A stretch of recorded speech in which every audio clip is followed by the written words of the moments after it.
Stand channel के खास मुलाकात कार्यक्रम में आप सभी दर्शकों का स्वागत है। हम हर रोज़ एक नई शख्सियत को आपके बीच में लाते हैं। आज इसी कड़ी में हमारे साथ साहित्यकार कवि श्री मुकुट मणिराज जी हैं। मुकुट मणिराज जी से जानेंगे इनके जीवन परिचय के विषय में, इनके व्यवसाय के विषय में, और साथ ही इनकी साहित्य के प्रति रुचि कब से जागृत हुई और क्या क्या रचनाएं इन्होंने अभी तक समाज को दी। आइए हम बात करते हैं मुकुट मणिराज साहब से।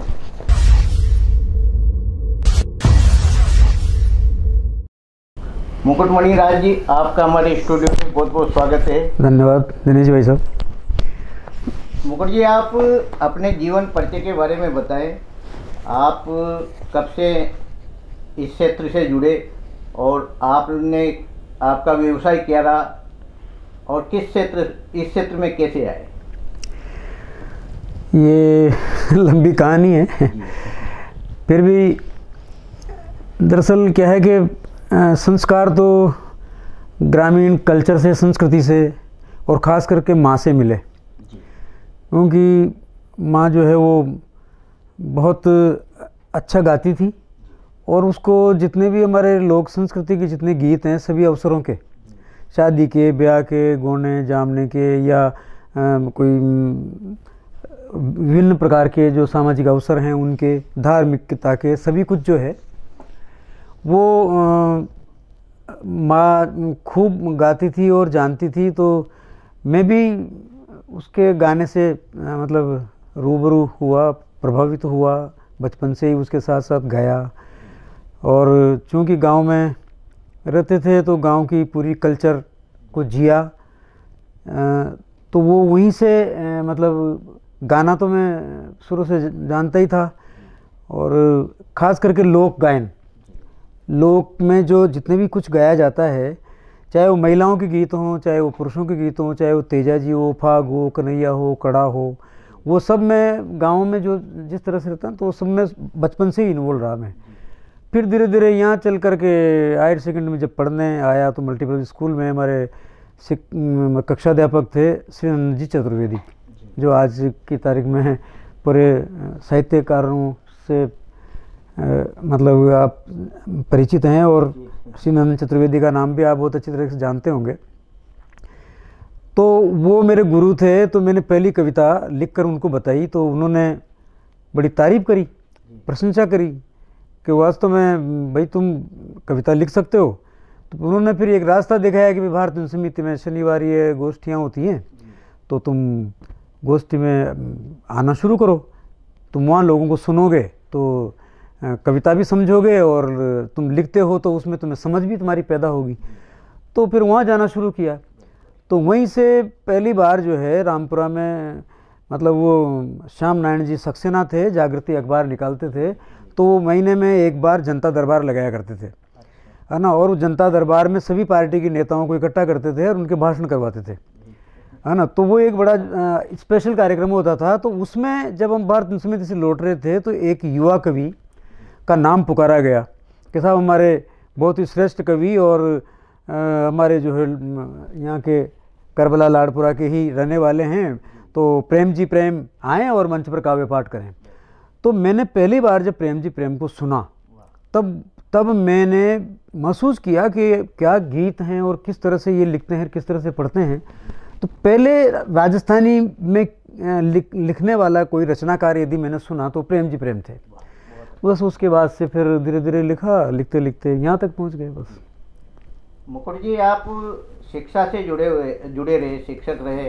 शिक्षा एक ऐसा क्षेत्र है जिसमें बहुत व्यस्तता होती है, उसके बावजूद भी आपने साहित्य की ओर अपना रुख किया। जी जी। तो क्या मानते हैं आप इसे? मैं तो यूँ समझता हूँ कि शिक्षा का क्षेत्र जो है वो सबसे उपयुक्त है साहित्य के लिए, साहित्य या संस्कृति के लिए, क्योंकि इसमें पढ़ना पढ़ाना, बच्चों के साथ खेलना कूदना और जीवन भर जो है लिखने पढ़ने का काम यदि है या आराम से किया जा सकता है तो वो शिक्षा विभाग है। तो उसमें क्या है कि आप पढ़ते रहो पढ़ाते रहो तो नॉलेज बढ़ती रहती है और लिखने पढ़ने का मतलब अवसर भी मिलते रहते हैं। आप 5 घंटे विद्यालय में हैं, इसके बाद आप फ्री हैं। अब तो बहुत जटिल हो गया मामला, लेकिन हमारे समय तक ऐसा नहीं था। हम तो काफ़ी मतलब 5 घंटे 6 घंटे स्कूल में रहने के बाद जो है फ्री थे, फिर ऐसी कोई चीज़ें नहीं थी। तो उसमें क्या है कि वो बहुत अच्छा एडजस्टमेंट रहा, कोई दिक्कत नहीं आई कभी भी। हाँ, कवि सम्मेलन में जाने में कभी कभी जो है छुट्टियों की दिक्कत आती थी, पर CL वगैरह और फिर मेडिकल और PL ये सब कुछ, अच्छा मेरी छुट्टियाँ कभी बची नहीं दरअसल। हाँ, लोग PL उठाते हैं ना, बाद में PL के पैसे ले लेते हैं, बहुत कुछ बचा के रखते हैं, तो मुझे उसका लाभ नहीं मिला कभी भी, क्योंकि मेरे पास छुट्टियाँ बचती ही नहीं थी। तो मैं PL भी ले लेता था और मेडिकल भी ले लेता था और CL तो थी ही सही, तो सारी छुट्टियाँ मेरी साल भर में बराबर हो जाती थी। पर उससे क्या है कि सहयोग अच्छा मिला मेरे को, और शिक्षा विभाग में रहते हुए काफ़ी लिखा मैंने। कुछ तो बच्चों के लिए लिखा, बच्चों के लिए खूब लिखा। उनसे तैयारियां जैसे करवाते थे, सांस्कृतिक तैयारियां, तो उनके लिए गीत लिखना, उनके लिए प्रहसन लिखना, छोटे मोटे एकांकी लिखना, तो वो भी क्या है कि एक प्लस पॉइंट रहा जीवन में लिखने का। मुखर्जी जी, जो आप बता रहे हो बच्चों के लिए भी बहुत लिखा। आज वह उस समय जब आप बच्चों के लिए लिखा करते थे तो बच्चों का जो उनका सामाजिक परिवेश, बालपन उस तरफ मुड़ता था। आज ही ऐसा देखने को नहीं मिलता, ऐसा महसूस करते हैं आप? बिल्कुल, आज के और मतलब यूँ समझ लो 50 वर्ष पूर्व, बल्कि 40 वर्ष पूर्व के समय में बहुत बड़ा अंतर आया है। आज बच्चा एक तरह से एक मशीन बना दिया, एक रिमोट का खिलौना बना दिया है ना। माता पिता के हाथ में रिमोट है और उसको उस तरीके से चलाने का प्रयत्न कर रहे हैं। वो बचपन से ही उसको इंजीनियरिंग और मतलब मेडिकल की भट्टियों में झोंक करके उसको उसमें से तपा करके डॉक्टर और इंजीनियर ही निकालना चाहते हैं। दूसरे सामाजिक पहलू और क्षेत्र बहुत सारे हैं, लेकिन उस तरफ लोगों का ध्यान नहीं है। वो इंसान कम और मशीन ज़्यादा बनाना चाह रहे हैं बच्चों को। हमारे समय में हमने तो कभी मतलब आपने भी उस समय तक जो है हमने ये होमवर्क का इतना वर्कलोड नहीं था, ट्यूशन का नामो निशान नहीं था, कहीं कोचिंग जैसी चीज़ नहीं हुआ करती थी।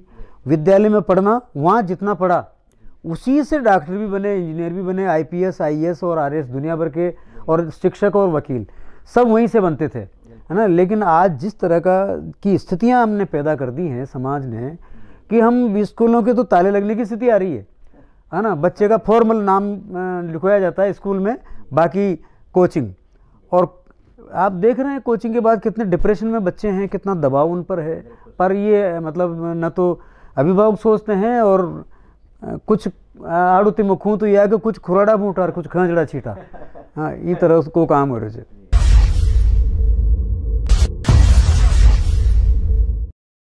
मैंने ज़्यादातर तो गीत ही लिखे, राजस्थानी गीत लिखे, हिंदी गीत लिखे, और अभी मेरी कुछ किताबें आ रही हैं जिनमें 2 हिंदी की किताबें आई हैं अभी 21 में। एक तो ये धरती राजस्थान की है, एक तो 1988 में मेरे पहला संग्रह आया था ओल्मो, जिसमें एक ओल्मो बहुत प्रसिद्ध जो मेरा गीत है वो भी शामिल है। उसी के नाम पर किताब का नाम भी ओल्मो है। उसमें 40-50 गीत कविताएं हैं 88 में। उसके बाद 93 में मेरी एक पुस्तक आई, वो है डंक है, तो उसमें व्यंग्य रचनाएं, गीत भी हैं कविताएं भी हैं। उसके बाद अभी बाद में मतलब लगभग 2000 में आई एक बोलो कठी जावा, राजस्थानी गज़ल संग्रह। उसके बाद ये 21 में 2009 में आई वो। उसके बाद लंबे अंतराल के बाद ये 2 किताबें 2021 में, एक तो ये धरती राजस्थान की है और ये मरीचिका के पार, ये दोनों बुक्स जो हिंदी की हैं।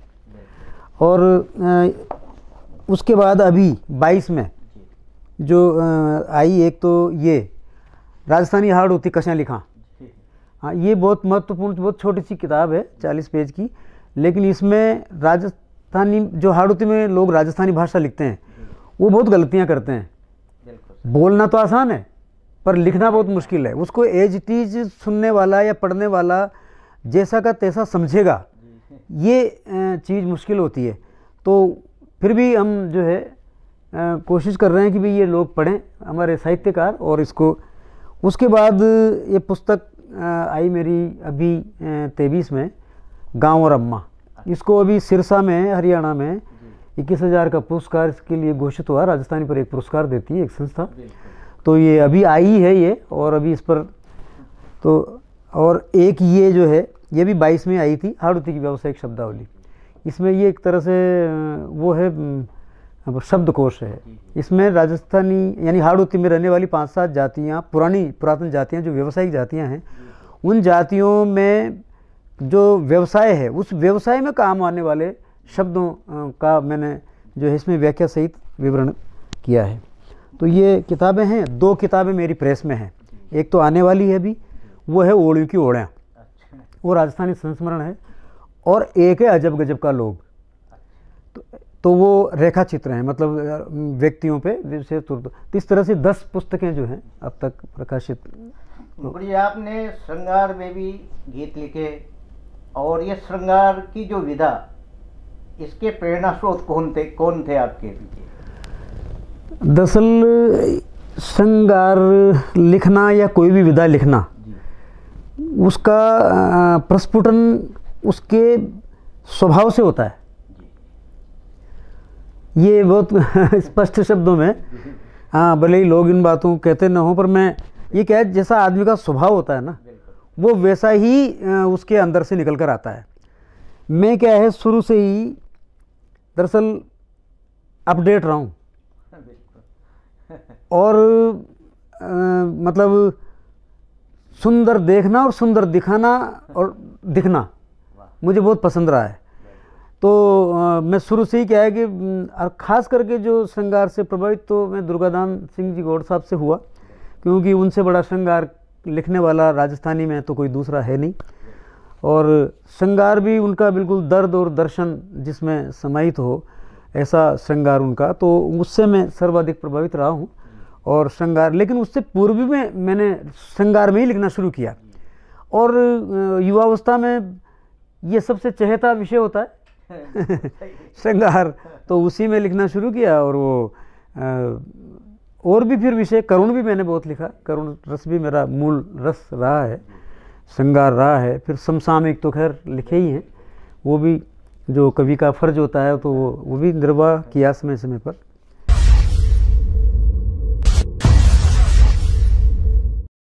देखो आप, एक काली लड़की पे एक गीत,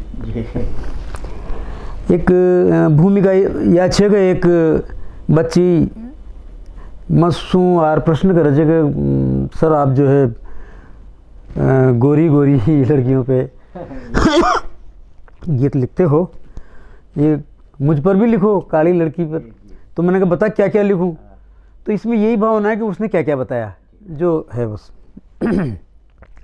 सुनिए साहब।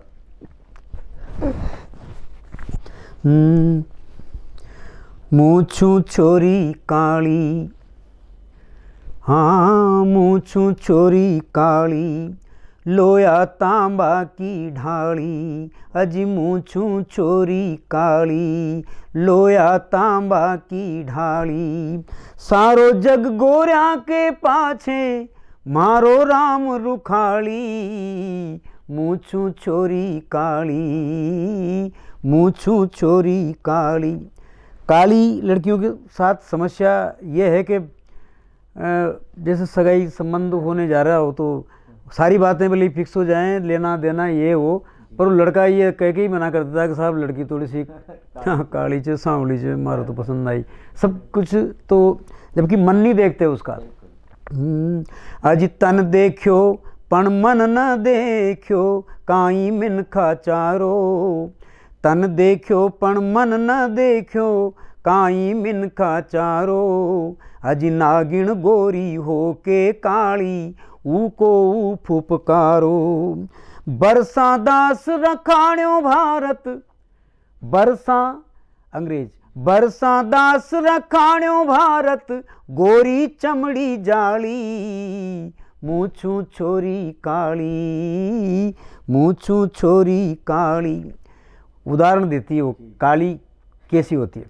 अज काला तन पे गोरा मन की आभाइयाँ दम के, काला तन पे गोरा मन की आभाइयाँ दम के, अज दिव्य मणि के काला मणधारी के माथे दिव्य मणि जूं चमके, अज काला मणधारी के माथे दिव्य मणि जूं चमके, तन पे गहना काली लड़की, गहना पर तो कसी लागे, तन पे गहना चांदर तारा ने जूं रात उजाली, मूछू छोरी काली, मूछू छोरी काली, नाक नक्श जे हो मन भाना तन गदरायो होवे, नाक नक्श जे हो मन भाना तन गदरायो होवे, अज नैन नशीला चाल छबीली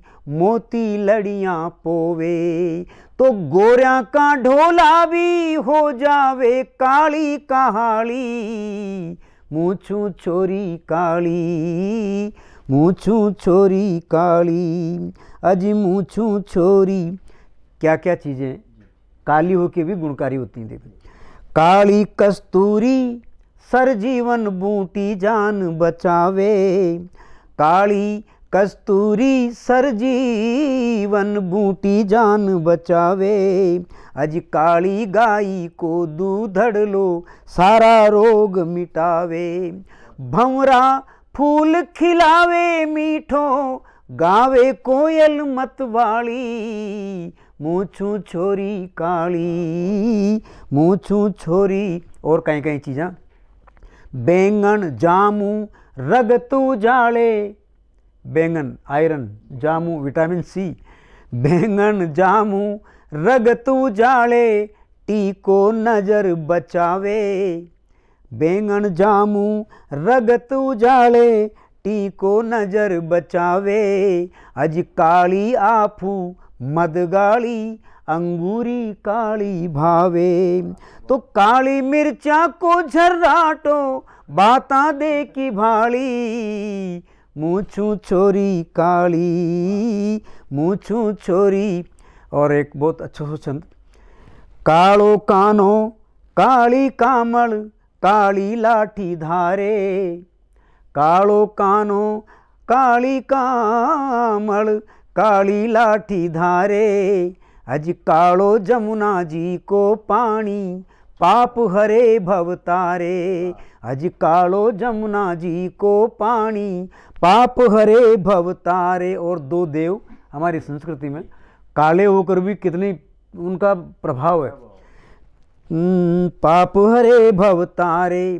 तो काला भैरव शनि देव की, काला भैरव शनि देव की जग में बाजे ताली, मूछू छोरी काली, मूछू छोरी। और अंतिम पंक्तियाँ थोड़ो प्रश्न समझ लो इसे, 30 साल तक रहे कुंवारो उनका दिल सू पूछो, 30 साल तक रहे कुंवारो उनका दिल सू पूछो, काली की अहमत खून समझोगो, 30 साल तक रहे कुंवारो उनका दिल सू पूछो, अरे काली ही ला दो रे मारे गोरी के दो कूचो, तुम रंग रूप खीमे छावे बस मिल जावे घर हाली, धन छे छोरी काली, मूछू छोरी काली। बहुत बहुत धन्यवाद। बहुत खूब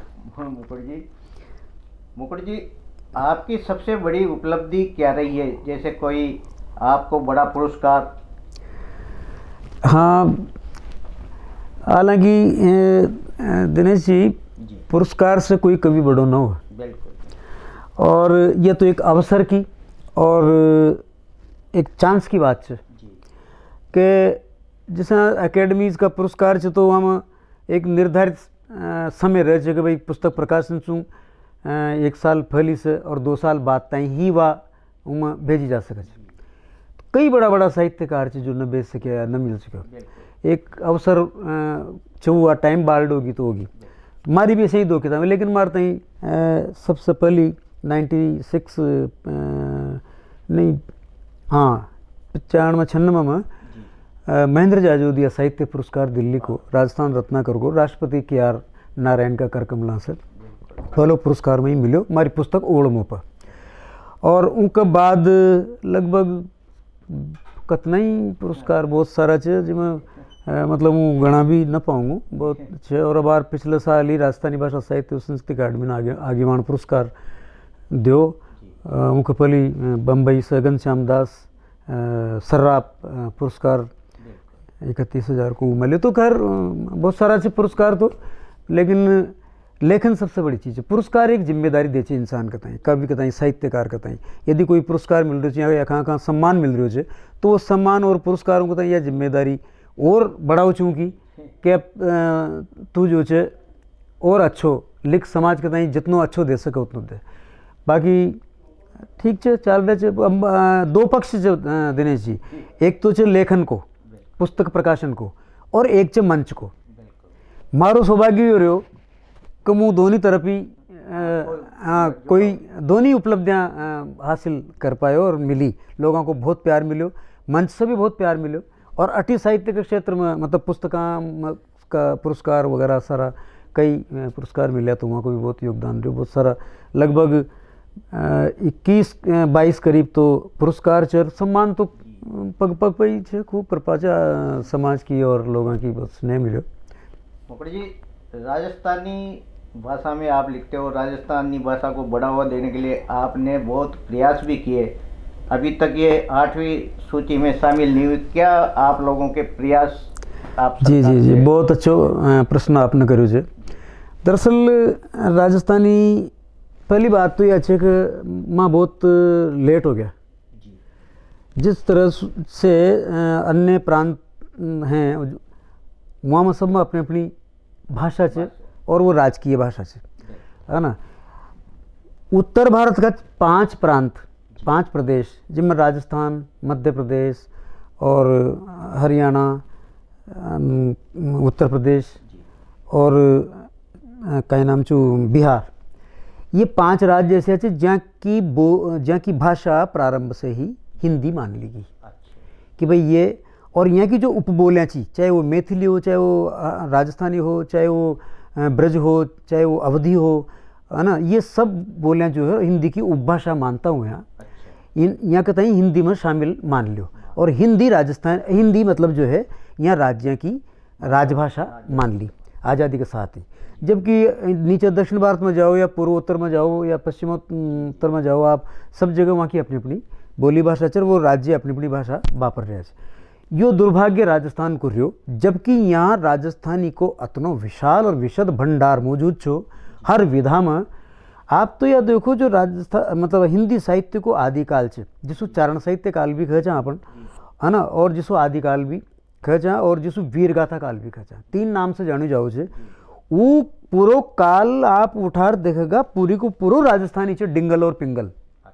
हाँ, लेकिन उनके बावजूद भी मतलब यहाँ ऐसा कोई पैरवी करवाड़ा राजस्थानी भाषा का पैरवी करवाड़ा व्यक्ति कोई नहीं चाहिए जो यह बात दमदारी से उठा पाता हूँ उस समय कि भाई राजस्थान कहते हैं राजस्थानी भाषा दो, है ना।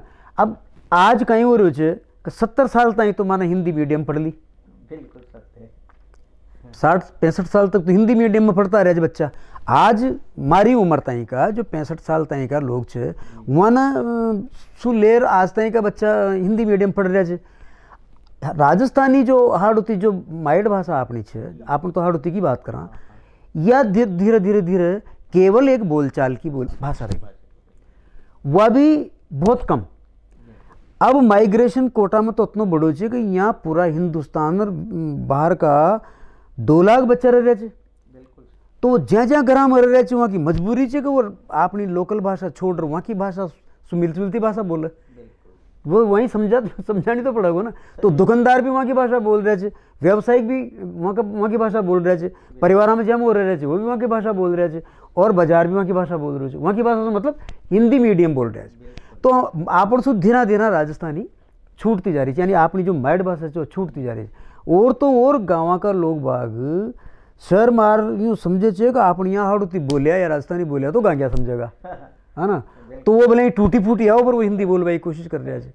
यह चीज़ हाड़ोती में जितनी इंफिनिटी कॉम्प्लेक्स लोगों में छे बोल भाषा के प्रति उतना और जगह कोई ना। मेवाड़, मारवाड़, टिसु ढूंढाड़ और शेखावाटी, वागड़, इन यहाँ सब में आदमी कतनों ही IAS बन जाओ, RPS बन जाओ, IAS बन जाओ या कतनों भी बड़ो अफसर बन जाओ या विदेश में चल जाओ, वो अपनी माइड भाषा के तई कतई न छोड़ो। हाड़ोती की हालत यह है कि यहाँ को आदमी मतलब ऊँसू आप आधा घंटा तक हाड़ोती में बात करता रहो, वो हिंदी में बोलोगे, है ना।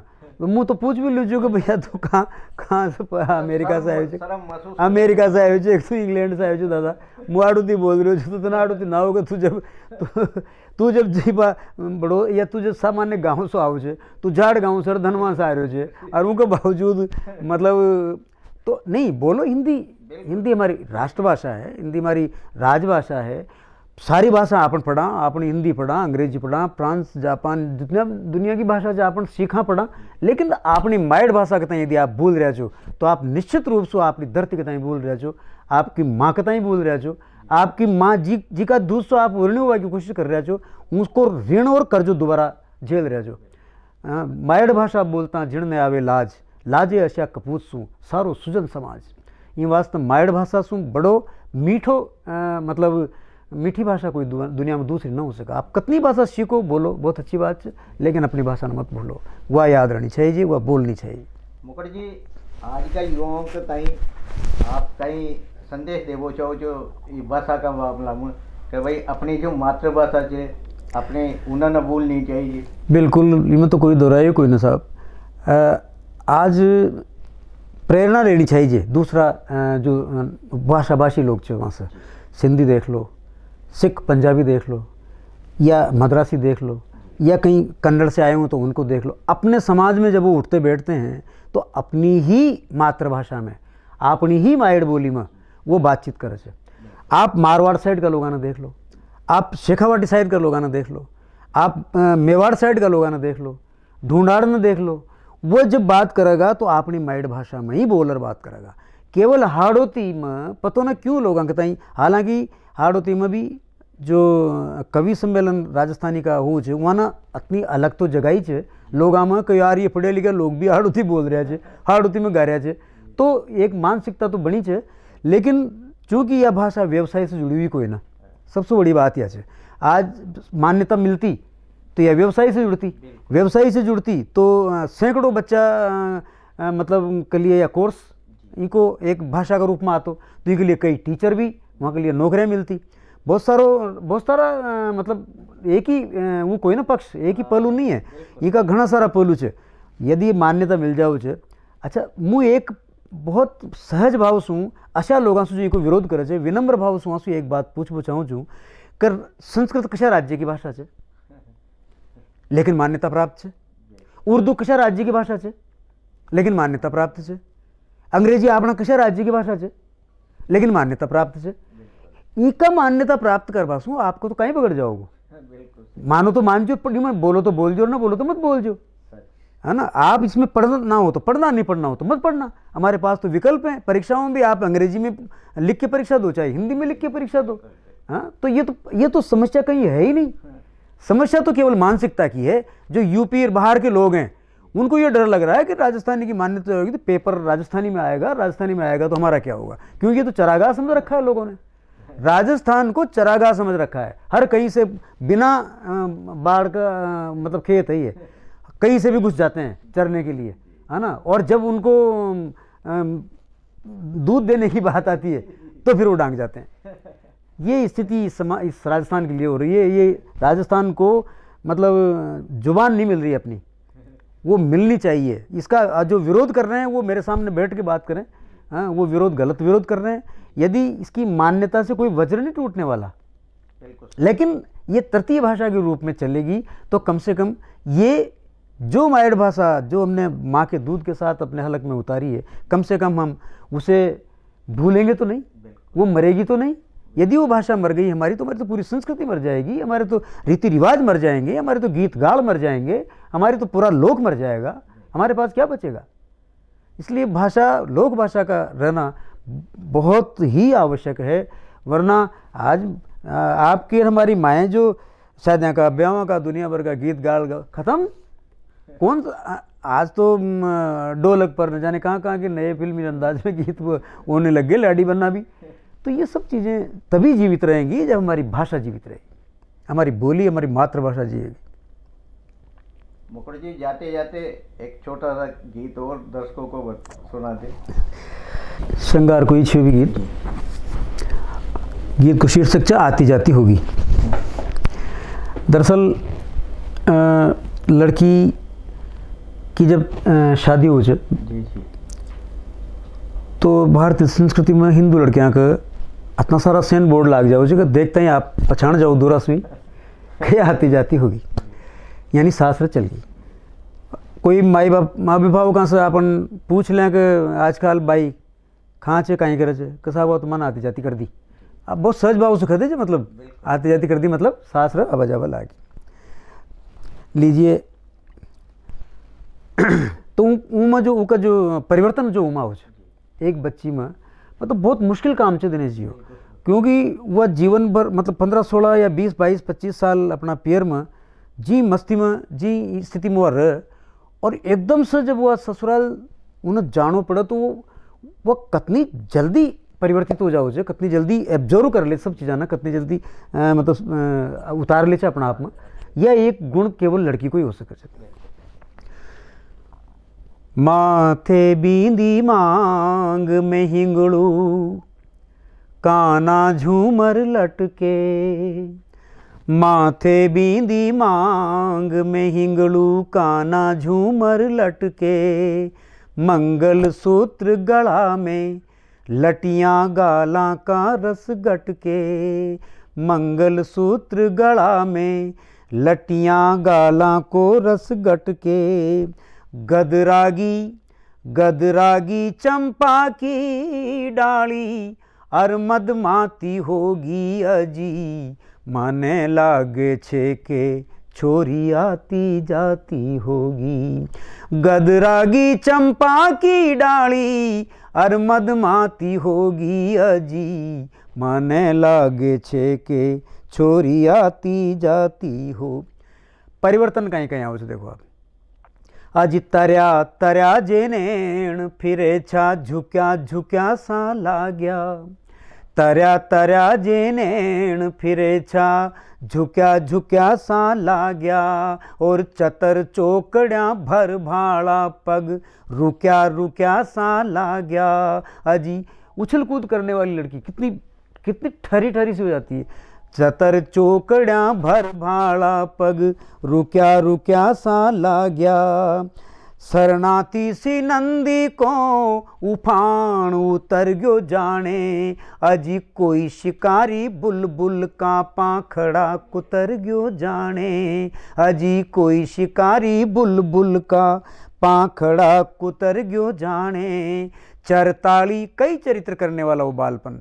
चरताली केसरिया सूरत, राती राती होगी अजी। माने लागे छे के छोरी आती जाती होगी। गदरागी चंपा की डाली, और मदमाती होगी अजी। माने लागे छे के छोरी आती जाती।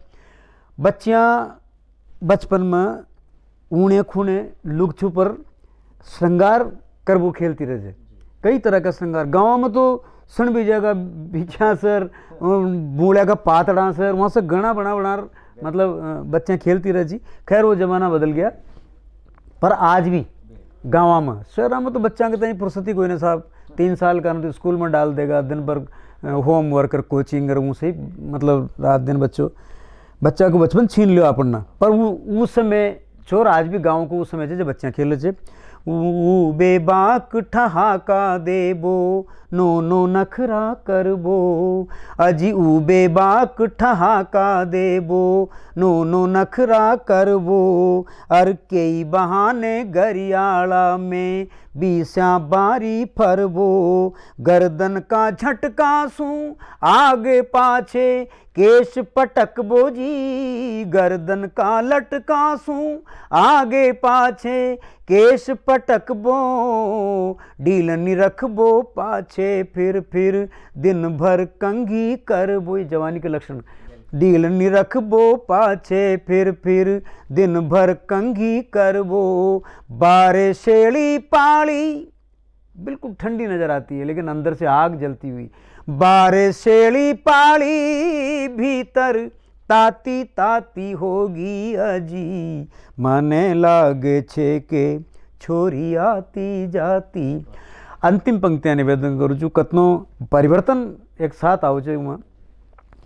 धमकासू धरती हाले छी अब न पता सा फूटे।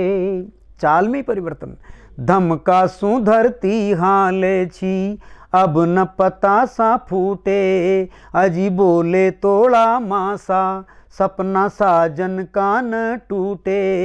बहुत कम बोलती है क्योंकि साजन का जो प्रारंभिक स्वप्न जो हृदय में और दिमाग में बैठे हैं वो कहीं टूट न जाएं। धमकासू धरती हाले छी अब न पता सा फूटे अजी बोले तोड़ा मासा सपना साजन का न टूटे। भाई ल्या मस्का मारे पण खोई खोई लागी चंचलता की चांदनी पे लाज बादली छागी अजी काई मिलो सुर सू सुर। एक पंक्ति है थोड़ी सी विशेष, मतलब मिले सुर मेरा तुम्हारा तो सुर बने हमारा। ये गीत सबने सुना होगा। तो वही संदर्भ में जब पहली रात मिलन की जो रात है उन रात कतई लेके एक पंक्ति कभी कोशिश करी मतलब ये मैं दो राग को प्रयोग करो जब सोरठ और प्रभाती। सोरठ तभी गाइए जब सो वो पड़ जाए, ज्ञानी हो सो उठ सुने और मूर्ख सुन सो जाए। तो सोरठ के गाने का समय होता है 10 बजे के आसपास और प्रभाती भोर की प्रथम किरण के साथ गाई जाती है। तो वहाँ से लेकर वहाँ तक की वो रात की यात्रा मतलब बहुत समझने वालों के लिए समझने की बात है।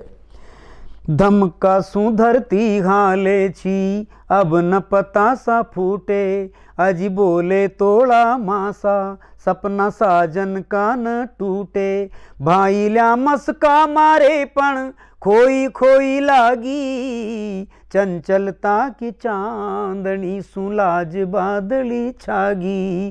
काई मिलो सुर सू सुर काई मिलो सुर सू सुर सोरठ सू पर भाती होगी अजी माने लागे छे के छोरी आती जाती होगी।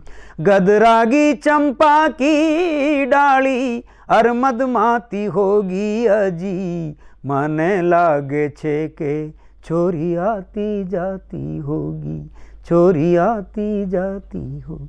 बहुत बहुत धन्यवाद। ये थे हमारे साथ कवि मुकुटमणि राज जी। इनसे हमने राजस्थानी भाषा के बारे में भी जानकारी प्राप्त करी और आप तक साहित्य से संबंधित जानकारी भी इन्होंने साझा की। आप हमारे स्टूडियो में पधारे। बहुत बहुत धन्यवाद नवीन जी आपको भी और सभी श्रोताओं को बहुत बहुत राम राम।